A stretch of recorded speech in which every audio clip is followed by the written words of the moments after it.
The video that I'm doing today is on AI type keyboard, and it's actually a free keyboard, and you can install it. And they have also an AI keyboard plus, and that's actually what I have, the AI keyboard plus. So um, I use this keyboard. I actually just discovered this keyboard. Before I was using this keyboard, I was using Hacker's keyboard. And one of the things that I absolutely feel like I need, which is why I got it, is I need the arrow keys in my keyboard. Especially when you're on a document or you're online and you're having an issue blowing the page you're up on. If the page you're on, if you're having an issue blowing it up, sometimes it's hard to move that cursor exactly to the letter you want it to move to. So having the arrows to me just makes sense. When you're filling in one of those boxes and a comment box or something like that, and you can't pinch to zoom and open it up. So I find that in order for me to have a keyboard, I absolutely need the arrow keys. So that's originally why I used the hacker keyboard. Um, but the hacker keyboard started to be a problem for me because the keys were just too small and too tight. But I'm not talking about hacker, I'm talking about AI type keyboard. And one of the other things that I grabbed when I grabbed the keyboard was I grabbed the Emoji Keyboard, which, I'll show you in a second. So if you go to the internet, this is the way I'm going to choose to use it because I can use basically all the features. I can go, to any text box, click it. But if you go up here to the top left corner to these little box marks, it gives you options. So if you hit emoji, it'll give you the emoji keyboard. And these are all the different things that are listed there in the emoji. But you also have the forward and the revert buttons here, the cut, the copy, the paste, the arrow keys up, down, over are listed there. As well as the arrow key here to the right. It gives you other words that are listed. Um, so that if you're typing something and you want to make a correction, it also I have my phone also set up to predict um, what I'm going to say. So if I type like it'll say I'm busy. It'll give me other word options after I type the word I'm. So the keyboard is really good for that too.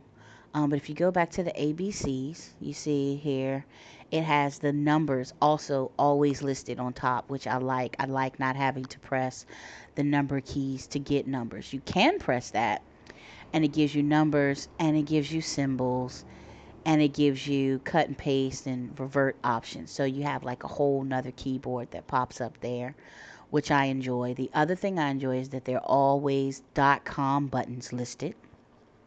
The one on the right reverts back and forth to another button, depending on where you're at, but the one on the left is constant. That .com button is always there. And I really like that because sometimes you go to forms that you're filling out and they want you to fill out your email address. And most of the time, with a lot of the other keyboards I've used, if I wasn't actually on a web page putting in a web address, the .com option wasn't there. So I like the fact that .com, that option is always available in the keyboard no matter where I'm at, because sometimes you're just putting in an email address. You're not actually you're putting in an email address or you're putting in a web address into another form, or you're typing it and you still need that .com button. um, Here's another feature that I really like. It has a lot of themes. So if you push the settings button, you get the prediction, and that's what I was talking about predicting the word after you type, not only correcting your words but predicting the next word. I really like that. I didn't think I would, but I like that feature. It helps me sometimes type a lot faster. You get to send feedback, what you think from directly from the keyboard. But we're going to go to look and feel. And here, I mean, there are so many options. You click themes, and then these dots let you know that there are other options inside of this. So you got themes with dots, bottom row customization with dots, and then the rest of these are just you either check them, you either want them or you don't want them.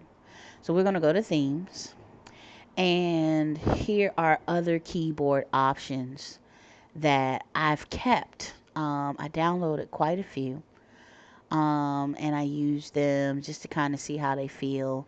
I had about 50, now I only have about 20 on the keyboard, and I mean, in my themes to choose from. But I kind of like colors. I choose the flat ones just because I could maybe be having a day where my eyes are tired and I don't want to look at all the colors, and so I do have some flat ones to choose from. You just saw the one that was blue with the fishy. You saw this is called Cute Fish Theme. And this is another one that I really like. It's called, let me find it, um, Candy Theme. So let's select the Candy Theme and hit the back button and click and this is the Candy Theme. And that's what that looks like. And then let's try another one, that Space Colors theme. Let's try that one. And we go back, and it's very simple. I like it. It's not complicated. And boom, here you have the Space Colors theme. So, I mean, and there's so many in the Play Store to choose from. If you go to the Play Store and you put in AI type themes, um, that's all you're gonna get. And this is nothing but themes for the AI type keyboard and other little add-ins, language changes. It has a Korean, and it has a tablet keyboard that you can purchase. Some of them are free, some of them are for purchase. I have a combination of both. But I mean, I can just go on for probably an hour scrolling. That's how many different keyboard options that they have. And then I like it in the Play Store because you can actually see what they really look like by selecting them and blowing them up, so you'll know that this is what this keyboard is going to look like. And I kind of like that. That's a little funky, so I'm going to get that now. Since we're here, I'm going to go ahead and get that. And the other thing that I didn't get to show you yet that I really think is really cool about the keyboard is that it has, oh, since I downloaded it, it gave it to me. That's the other thing. If you download a background, you can try it out right away because it automatically puts it into the keyboard. So whatever backgrounds you choose, the last one that you download will actually be what your keyboard will look like.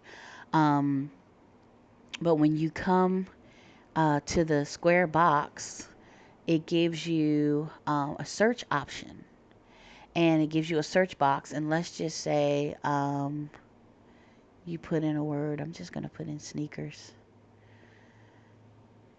and it gives you the option to search Google. So it immediately goes to Google for your search, which I think is really cool. So you don't even have to put in google.com. You can just hit this little square, hit your search button, and put in what you're looking for, and it will search for it on Google. Um, Ginger Grammar Checker um, is a third party, and it may not be available in future versions. But you can check that to see if you spelled your word correctly. I think that's pretty interesting, having that as an option as well. The other thing I really like is that, of course, you have the clipboard. Now, this is something that I've never seen on anything. It actually gives you your clipboard history. So if you wanted to go back to something that you looked up, something that you cut and pasted, you can actually pull up your clipboard within this keyboard and have your keyboard history there. And I think that's really cool. Your clipboard history, I'm sorry. Um, I really like that feature. And then there's also shortcuts it gives you shortcuts in the keyboard. So if you're typing and you want to say, "See you later, alligator," real quick, as a response, they have quick responses to text messages listed here. You just scroll through and choose those. So I think that's a nice feature to have inside of your keyboard. And then the calculator, I think is awesome.